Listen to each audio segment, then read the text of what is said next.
His post-game press conference.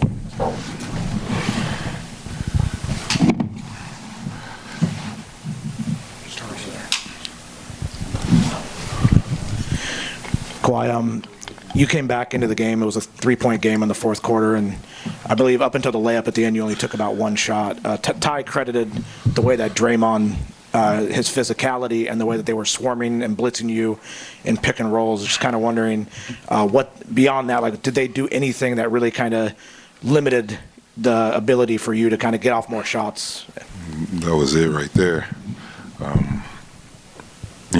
They had a great game plan, just being physical all game, making sure I don't get no catch and shoot shots, blitzing every, pick and roll,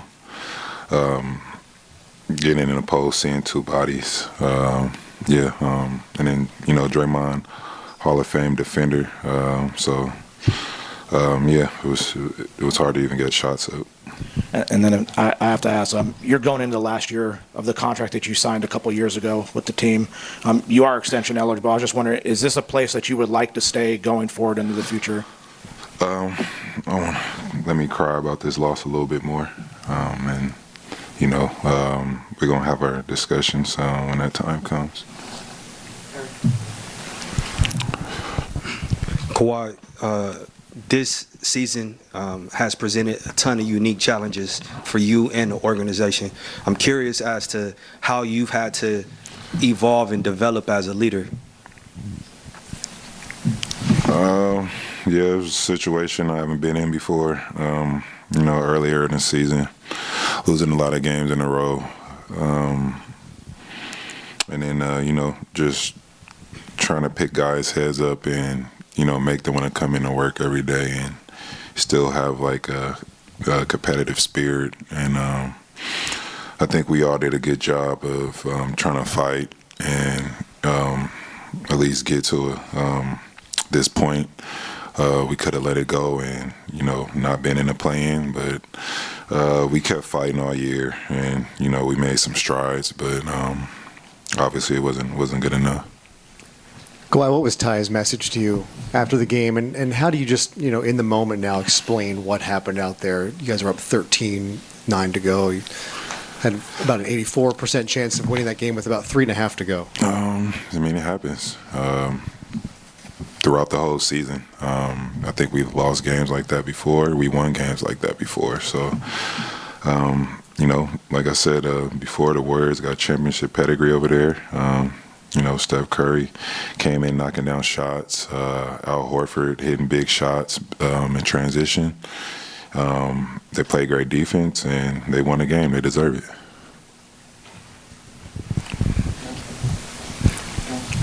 Kawhi, while you were watching that lead kind of decrease, did you say anything to the guys? You've been around for a long time. You knew that there was another run coming from those guys because that's what they do. What was your mindset as you were kind of watching the fourth quarter develop and, before you got back in the game? I was just trying to stay level-headed and, letting them know we still got a chance. There's a lot of time left. But they just outplayed us. Simple as that. They made big shots. They scored 43 points in the fourth quarter. We need better defense, and you can't win games like that. Kawhi, this season began obviously with the scandal with aspiration, et cetera, or whatever we want to call that. When's the last time you've even thought about that, or do you have any expectation on when we might have some resolution on it? I'm not sure. I never thought about it too much other than questions asked. So you have to ask the NBA, not me. I'm not the one doing the investigation. Just a quick follow-up. How important is it for you to have some kind of resolution to that?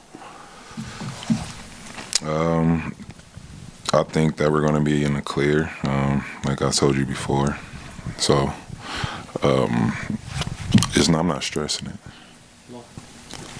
Why? Just the fact that it's back-to-back years where the untimely ending to the season, but you got through it healthy.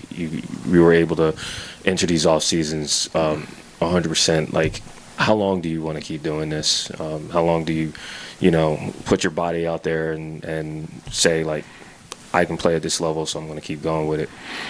I'm just keep waking up every day, and just when that time comes, that's when I'm gonna stop playing. But I'm happy. I was able to play more games than I did last year. I think about 20, 30 more games, and I feel good still. Got a little minor incidents on the ankle and wrist, but I still feel good. I feel like my body's in a good place still. Last one, like you need everything what you need. Are you feeling like you need over that, behind that now? Yeah, I haven't had no headaches with it the past 2 years, so I feel great. Yeah, I feel good, so I want to keep going. Push through the last once we lost last year to keep fighting and just put my body, and blacking out in workouts and just trying to put a heavy load on myself. So as long as I got that desire, I'm gonna keep playing. Kawhi, Darius talked about the resilience of this group since he came to the team. What did you see from just the fight of this group through the roller coaster of a season that you guys went through? Like I said, we could have easily let go of the rope early and still been, I guess, 11th place team or so. But we just kept fighting. We was right there to be an 8th seed. But we got to do our work earlier and not be in this position. Like I said, we fought hard. Everybody here loves to play basketball. They're competitive. They love to hoop. And, so, we tipped our hats on that and just worked hard and tried to get better each and every game. Amazon Prime for the post-game interview. Now, the Warriors will go into Phoenix to battle the Suns for the 8th seed in the West. The Suns finished 8 games above the Warriors this regular season, but Golden State did win the season series 3-1 against the Suns. Do you guys think the Warriors can continue their play-in magic and clinch a spot in the playoffs, Robin? Once again, I think you got to consider if Steph Curry is going to be out there, Draymond Green is going to be out there, Al Horford, Kristaps Porzingis are all healthy, I think they have a shot. I think they have more than a shot. I think they'll be the favorites going into Phoenix. They have to go on the road again, get one more win. I think they'll be the favorites to get that off. And, look, when you're talking about Stephen Curry, man, this guy, I've covered this guy. I was a beat writer covering the Warriors for about 3 straight years.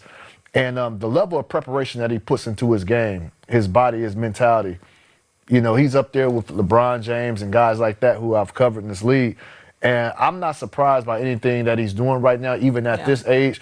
He preserved himself. They were very cautious with bringing him back and how they ramped him up during the regular season. Now they're going all out, despite Kerr saying there was going to be some minute restrictions and all that stuff. Throw all that By out. some, he meant like 4. Popularly cocked. 4 minutes restricted. They're ready. They're juice.